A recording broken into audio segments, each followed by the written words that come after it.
Hello my dear friends, you're on the Military Summary channel and today we will discuss the situation in Ukraine on the 15th of August of 2023.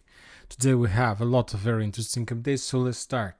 In this video we're going to discuss one more time the massive missile strike that took place during the previous time of the local time. We have already discussed the situation during the morning video, but I believe we need to repeat this situation one more time. According to information we have, the Russians attacked the settlements like Lutsk, Lvov, Starokonstantinovsky airfield, also Dnipro and Zaporozhye. And you know that all those strikes was not there were nothing new in those strikes. We've seen already these such missile strikes before, but just today we start receiving videos of those strikes, and for example this is the video that took place in Dnipro. On this video we see how a man was making a video from his own apartments, and then the missiles start arriving. Probably he thought that that's gonna be just one attack, but later we got another strike, and then we got another strike, and then we got more and more strikes in this area. So basically there are no air defense systems above Dnipro. The Russians can penetrate everything in this area and they can destroy everything in this area. The only question whether there are anything to destroy or not. Furthermore, according to this video, you're gonna see that, for example, there was at least 3 missile strikes. For example, this is the first strike and we see the sign of missile. Then we're gonna have another missile strike and we see also this the sign of missile. And the last strike, the last explosion was as a result of detonation. For example, this one a little bit in a second, this one. So as you can see, there were no missile sign and there was just an explosion, which basically means that the Russians managed to get the target and they managed to destroy some ammo depot or warehouse, or probably some warehouse of Western weapon. More explosions, also very heavy explosions, took place in Lvov, almost on the border with Poland. There's the video photo confirmation of destroyed building, residential area, but the Russians also published another video of at 5 a.m. of the local time. Also another person was making a video from his own apartments, and we see the explosions in the city. As you can see, another significant result for the Russians. Of course, yet we haven't received any photo video confirmations of destroyed armored vehicles, warehouses and so on, but I understand that the Russians got the target. Of course, when talking about Dnipro, there are no doubts, no questions regarding the situation, because the settlement is located very close to the combat line. But when talking about Lvov, I have too many questions, and the main thing is that, for example, if you ask me, I don't see any problems from the NATO countries to make something like this. For example, when you need, you can send like Patriot systems on the western part of the border, and when you don't need, you can move these Patriot systems back on the territory of Poland.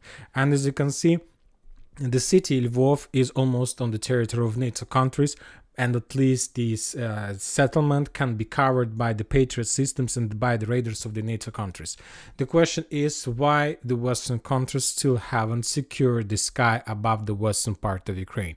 And probably, as I understand, basically the Western countries, the NATO technologies and air defense are no longer able to shut down Russian missiles. Probably this is the only question to this very difficult, or probably simple answer to the very simple question. Now we're moving to Kherson area, and today we also got a lot of updates, very interesting updates. If you remember, as we discussed, the Ukrainians managed to establish their own bridgehead in this area. They captured few buildings in the western part of Kazachie Lagery. They are still there, and if you remember, I told you that the only possible solution for the Russians, if they want to launch a storming operation and to force the Ukrainians to step back from this area, and the first step in this big offensive operation is to suppress Russian Ukrainian artillery systems, because without suppressing, every time the Russians will launch any offensive operation, the Russians will be attacked by the Ukrainian artillery system from the Ukrainian bank of the river. So basically this is like the situation, and I told you that I expect that sooner or later the Russians will redeploy or artillery divisions in this area, or probably drone forces. And Right, exactly. Today we start receiving the first video updates from Ukrainian side of this river, of Dnipro River, right exactly behind Kazachi Lageri. On this video we see how the Russians managed to discover the Ukrainian artillery system, and probably M777 Howitzer or D20 or D30, or I think that maybe Msta-B, something like this. As you can see, the Ukrainians were trying to hide that artillery system, but nothing can hide from Lancet strike, and as a result of that strike, the Ukrainians lost artillery system that they were using to support their forces in the vicinity of Kazachi Lageri. So basically that means that the Russians have already launched the process of suppressing Ukrainian artillery system on this bank of the river, which means that very soon we're going to see updates about the Russian offensive operation, storming operation in the area of high-rising buildings and in the area of Dnipro, of the bank of Dnipro River that located on the west of high-rising area. So everything, the process has started, and now it's the question not of whether the Russians are able to clear this bank of the river or not. Currently this is the question of time, when the Russians are going to complete this probably very difficult mission. The Russians reported that as a result of fierce fightings in this area, the Ukrainians lost 35 soldiers, 3 armored vehicles and 3 artillery systems. According to the report, the Ukrainians lost D20 Howitzer. So as I understand, that was D20 Howitzer because there was also M777 Howitzer and Krab, but Krab is still Profit Howitzer, and M77 looks like a little bit different. So probably that was some Msta-B, or D20, my bad. And now we're moving further to Orekhov area, to the Bradley Square. Today the Ukrainians took a decision to invest more resources in development of the Bradley Square. I don't know how they're going to call this area in the future, but anyway, of course, I'm not saying that Ukrainians had significant losses. No, the Ukrainians managed to develop the bridgehead. The Ukrainians managed to attack in different directions. The Ukrainians managed to penetrate some defense belts. Also, there are a lot of reports that Ukrainians managed to enter Robotyne, that Ukrainians managed to enter Robotyne not just from the north, but also from the east. But all those achievements, all those successes cost significant price for the Ukrainians. Significant number of armored vehicles were destroyed, another losses among the manpower, and another, but more fields and more square meters were captured by the Ukrainians as a result of that attack. On this video we see an attempt of Ukrainian forces to attack from Mount Takmachki in direction of Verbova. That attack probably was repelled by the Russians, but when talking about the armored vehicles, as you can see, the Russians managed to destroy armored vehicles, but the purpose of the Ukrainians was not to enter Verbova. The purpose was to get infantry as close as possible to the trenches, then to land the infantry among the forest lines, and after that during the night to try to develop attack among these lines, among these forest lines, and so on. Another video of another Ukrainian attack almost at the same area on the east of Robotyne, on the west of Verbova. Another Ukrainian armored vehicle that were moving to the south. This armored vehicle was discovered and destroyed as a result of artillery fire. Furthermore, another interesting update is that the Russians continue, of course, the Lancet hunting, and for the first time since the beginning of the special military operation, since the beginning of the Ukrainian greatest offensive operation, we got the video of destroyed armored vehicle by the name of Striker. This is the first evidence, the first confirmation, yet we haven't received any video confirmation that that Striker armored vehicle was destroyed. This Striker was damaged by Lancet, as you can see, but anyway, according even to the small episode that we got after the strike, we see that that Striker continued its movement. Furthermore, we got the first video photo confirmation of Marder, also another armored vehicle Marder of the Western production. On this photo we can't say whether the Marder was damaged, destroyed, or something like this. The most important piece of information that we get from this photo is that the Ukrainians started using new types of Western weapon. Striker, Marder. We still haven't seen Leopards, of course, but what does it mean? All these types of new weapon. First of all, we know that according to information we have from the open source, from the Russian intelligence, there are few brigades that have these types of weapon, and one of these brigades is 82nd Air Assault Brigade with a hawk on the shield. So this brigade was involved in those episodes of offensive operation in direction of Robotyne. Furthermore, the Ministry of Defense of Russian Federation reported that as a result of clashes in the vicinity of Robotyne, the Russians managed to repel at least 3 attacks of those 82nd Brigade in the vicinity of Robotyne. So basically we see now that the Ukrainians on the 15th of August took a decision to start using their strategical reserves of 82nd Brigade, which the Ukrainians were planning to use in offensive or in a storming operation in direction of Tokmak. So just take a look where is Tokmak and where is the forces of 82nd Brigade were used. So too big distance between these two areas. But we see and understand that Ukrainians didn't have other option, and that's why they start using this. Furthermore, today we got also very interesting bell from the Ukrainian side. Zelensky himself started visiting the combat lines. For example, just during the previous video we got the videos and video confirmations that Zelensky visited the Ukrainian positions in the vicinity of Orekhov. Zelensky visited Ukrainian positions in the vicinity of Velika Novoselovka. So currently, what does it mean? You can say that that means that Ukrainians are trying to get some media victory, or maybe he wants to show his soldiers some support from his side. No. It doesn't work like this. Furthermore, you know such words very wise, more words that if you want to do something good, if you want something to be done good, you should do this by yourself. So this is basically the best example of the situation. If you want to do something good, then do it by yourself. Zelensky understands and realizes that he doesn't have enough of manpower. He doesn't have enough. He will not have more supply as he used to have in the past. He needs to solve the situation now, and the only possible solution for him is to take everything under his control. He personally visited Orekhov. He personally visited every single front line to get information from the ground, from the combat line. And this is one thing, and another thing, he was on the front lines to force the commanders, generals, and forces to continue offensive operation. Probably, maybe he explained them something or something like this. But anyway, this is another evidence, another very worrying bell for the Ukrainian forces, that currently the president of Ukraine is forced to solve the combat issues by himself. He's not general, but he is forced to do this because he has his own obligations in front of Western countries, and he has his own promises, and he needs to complete them, or the war will be stopped, or maybe even worse for him, he will be changed for somebody else. So the situation is critical. Furthermore, the Ukrainians continue their offensive operation inside of Robotyne from the north. The Ukrainians are attacking the settlement from the east, and as we discussed, some part of that settlement currently or in the gray zone or under Ukrainian control. We got more videos of Ukrainian offensive operation in this area.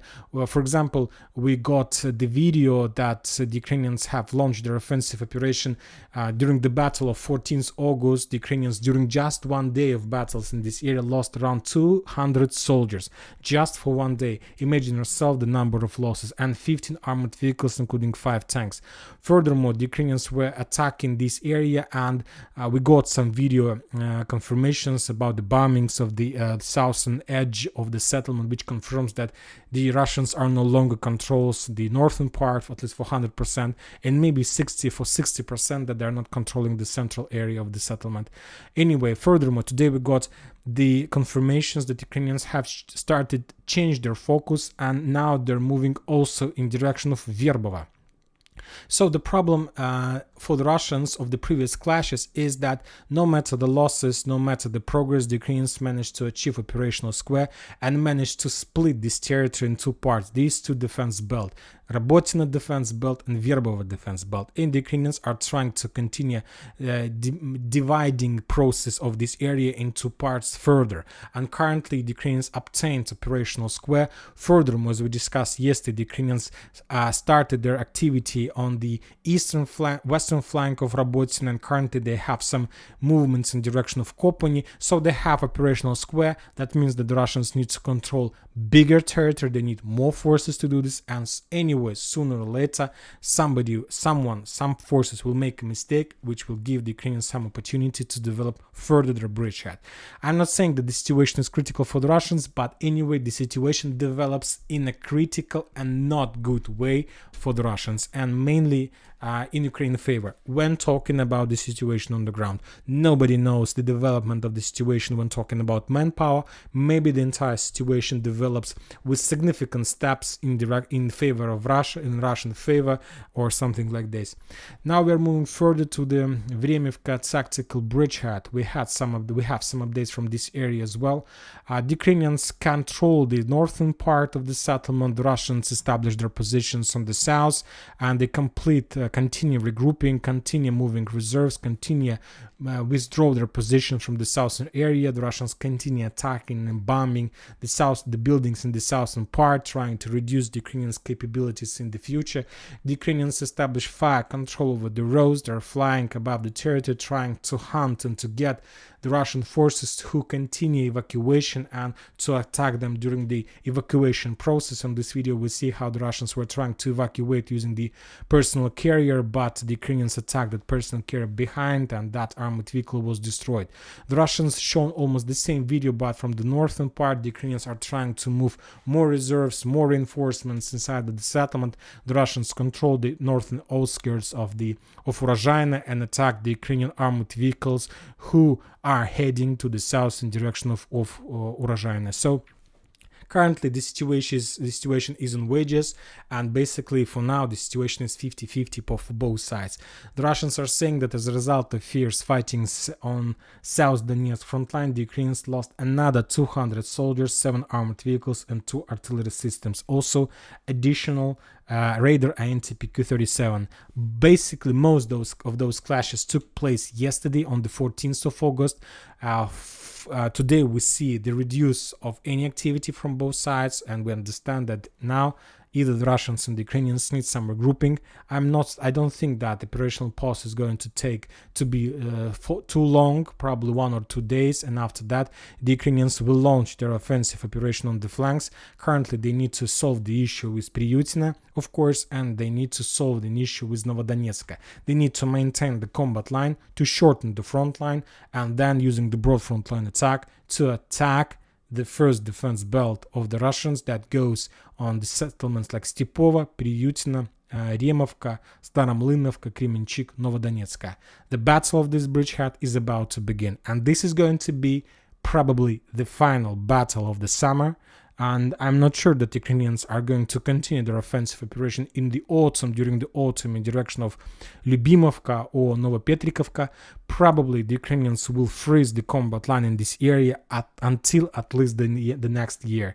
And maybe the next summer they will or spring, they will restart their offensive operation. They will continue, because when autumn comes, when fall comes, this area will be no longer available and suitable for the usage of armored vehicles because of rains, because of the quality of the ground. Also, the Ukrainians published the video how they continue bombing the Russian positions in the south of Staromlynovka, trying to suppress the artillery systems in Russian artillery positions. Now we're moving to Donetsk front line. This morning we have already discussed significant video of a Russian offensive operation in direction of the checkpoint, the stronghold on the south of Pervomaiska in the triangle between Nivoyska, Pervomaiska, Pisky. This is like a very small step in a very big battle for Krasnogorovka, for this stronghold on the west, on the north of Marinka and the west of Donetsk. Anyway, without Nivoyska, as I understand, the Russians realize highly unlikely they are able to capture Krasnogorovka, and to capture Nivoyska, first they need to capture every single stronghold along this line. So as you can see, there are at least 2 more strongholds left before the end of the battle. So basically the Russians currently need to continue movements to the west, north along the Pervomaiskaya main street, and if the Russians are able to get this stronghold, then the Russians will be able to make the most important. They will be able to establish fire control over the roads that goes in direction of Nivoyska and of course in direction of Pervomaiska. So this is the main purpose, this is the main plan, and the Russians slowly but surely are moving in this direction. I don't think that this operation will be completed in 2 weeks or a week. It's a battle for a few months, maybe months or 2, but anyway, we see the direction. and now it's just a question of time. And after that, as soon as Nivolskaya falls, or as soon as Nivolskaya are going to be encircled, then it will ease the Russian progress and the movements in direction of Krasnogorovka. The battle of Krasnogorovka-Pervomaiska is in developing. The Russians reported that as a result of fierce clashes on Donetsk front line, the Ukrainians lost 230 soldiers, 10 armored vehicles, and 3 artillery systems. Now we are moving to Kurdyumovka, Andreevka area, Klishchevka, and as you can see, according to the map, we have just updates from the Russian side. And I was very surprised because during the day everybody follow a lot of channels, Ukrainians and the Russian channels, and I'm trying to geolocate videos and to add them on the map. And I was very surprised when I realized that during the 15th of August we haven't almost received nothing from this area, at least nothing geolocated from the Ukrainian side, which means a lot. First of all, maybe the first meaning of this situation is probably the Ukrainians, as a result of clashes in this area, have used all their drones and all their materials they have. For example, if you increase the number of updates since the 23rd of July, we're going to see how many drones the Ukrainians were using during the battle of Klishchevka. Significant number of strikes. Every single road was and is under Russian-Ukrainian control, fire control, and basically the situation can be so easy that Ukrainians have used everything they had as materials. And from this perspective, the situation is not critical because I believe that the supply process is established perfectly from the Ukrainian side. Sooner or later, in a day or two, the Ukrainian drone squads will receive their drones and they will continue doing what they did. The second reason is probably that maybe the forces on the ground haven't managed to upload the videos. This also can be as an explanation. The Russians from their side continue suppressing and destroying the Ukrainian positions in Deliivka and along the railways from Alexandra Shulgina to Deliivka and to Druzhba. For example, today the Russians published at least 2 videos how they managed to discover and destroy the Ukrainian howitzers and artillery systems along this line. Those howitzers and those artillery systems that Ukrainians were using during their offensive operation in direction of Andreevka and during the Russian counter-offensive operation, because the Ukrainians were using these positions to attack the Russian tanks that probably were storming Klishchevka from the south, that we discussed this video a few days ago. So they managed to discover and destroy, and we see some kind of a small superiority of Russian artillery systems, at least of today. On this video we see how the Russians discovered another Ukrainian stronghold checkpoint, probably local warehouse that was destroyed later as a result of artillery strike. On this video we see another attempt of Ukrainians to make or to implement reconnaissance in combat. They sent few armed soldiers, armored vehicles. The Russians discovered them and destroyed them as a result of artillery strike. And another video on the south in the vicinity of Druzhba, the Russians reported, the author reports that Ukrainians sent their forces along the forest lines, which were discovered by the Russian artillery systems, and there was a small reconnaissance squad that was attacked by the artillery, and the Ukrainians lost that reconnaissance team.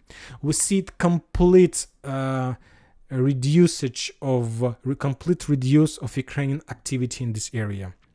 And this is very important. I'll tell you why. First of all, now we'll pass by probably a month from time because these two updates are connected between each other. And today we got a very interesting update from Kupiansk front line. According to the Western forces, Ukraine transferred reserves to the Liman-Kupiansk direction in order to contain the Russian offensive, said the speaker of the armored forces of Ukraine, Cherevati. This is also reporting by Russian military correspondents and fighters from the front line, specifying that these reserves were removed, listen carefully, from Artyomovsk direction. So probably, and there are very high chances that Ukrainians realized the situation, the critical situation in the Kupiansk front line, took a decision to stop completely the offensive operation in the direction of Artyomovsk. The Ukrainians couldn't stop offensive operation on Vremevka and Zaporozhye, not because of value of these front lines. First of all, because of differences in logistic. To remove and to redeploy forces from this area will take twice as more time in comparison with the redeployment of the forces from Konstantinovka. So basically it is closer and it is faster. This is the first probably solution. So we see that Ukrainians took a decision to redeploy a lot of forces and probably drone forces as well to the north, to the Kupiansk, to slow down the Russians. And another important update we got from Klishchiivka area 2 days ago, to be more precise, on the 12th of August. And the update was that the Russians, to improve their positions and their manpower in the vicinity of Artyomovsk, took a decision to redeploy 2 motorized battalion and 1 artillery division to this area from Liman front line. So basically what did happen, and this is probably very interesting, very tricky way, very nice trick from the Russian side. Basically the Ukrainians realized the situation on the north, took a decision to redeploy a significant number of their forces to the north through Kharkiv, then Chuguyev, and to the Kupiansk. So a lot of forces, a lot of battalions, a lot of brigades, and basically they managed to slow down the Russians. Meanwhile, the Russians took a decision to redeploy their forces of 2 battalions and 1 artillery division from Liman front line to Andreevka, to the south of Artyomovsk area. So that was a trick. The Russians forced, the Ukrainians saw the accumulation of forces on the Kupiansk. They moved their forces to the Kupiansk, and meanwhile the Russian moved some reserves from Liman to the south, and those reserves was very successful and they was right in time. Basically the Russians managed to break the entire critical situation in Klishchiivka, and currently the Russians are counterattacking and they're forcing the Ukrainians to step back from the territory that they managed to capture during the previous 2 months. And of course the plan is to force the Ukrainians to leave this side of the canal and to move in direction of Bila Gora, Ivanovska, and Chasov Yar. So this is the purpose of the Russians, and very soon I believe we're going to see a very powerful Russian counterattack in this area. But before that, of course, it's important to suppress Russian artillery, Ukrainian artillery, and Ukrainian forces in Slavyansk-Kramatorsk, the main accumulation of Ukrainian artillery systems. Now we're moving to Liman front line. We got also some updates from this area. The Russians reported that as a result of clashes in this area, the Ukrainians lost 80 soldiers, 5 armored vehicles. The Russians repelled at least 3 attacks of Ukrainian forces in this area.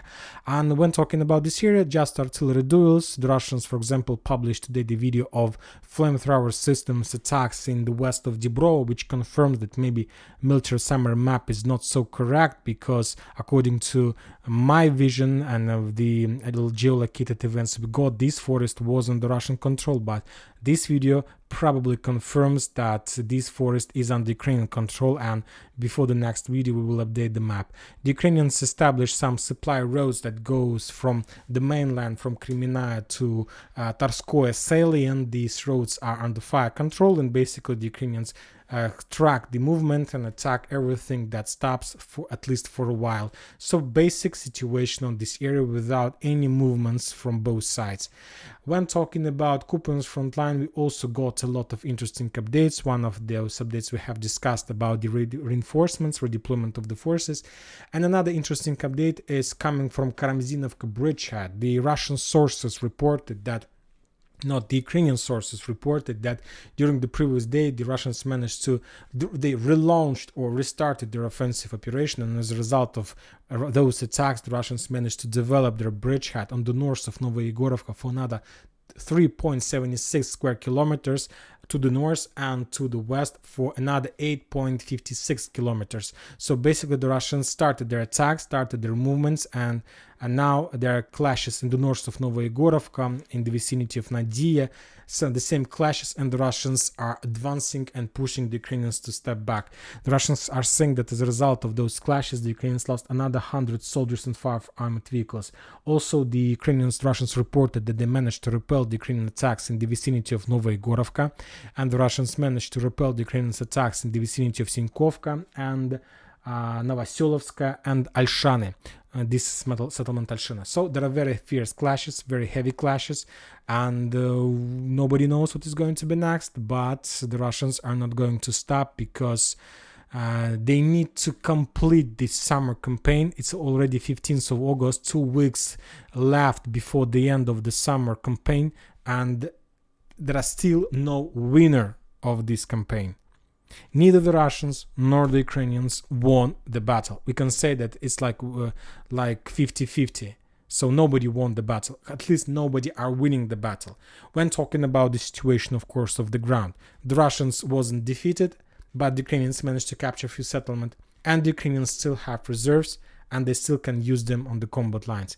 This summer campaign should be completed with the winner, and there are 2 weeks left, and I expect a significant intensifying of actions during the next 2 weeks. Furthermore, don't forget that right in a week or in 2 weeks, we're going to see the anniversary of the beginning of the Ukrainian greatest offensive operation, counter-offensive operation of 2022. So I believe that Ukrainians will try to make something, implement something by the anniversary date.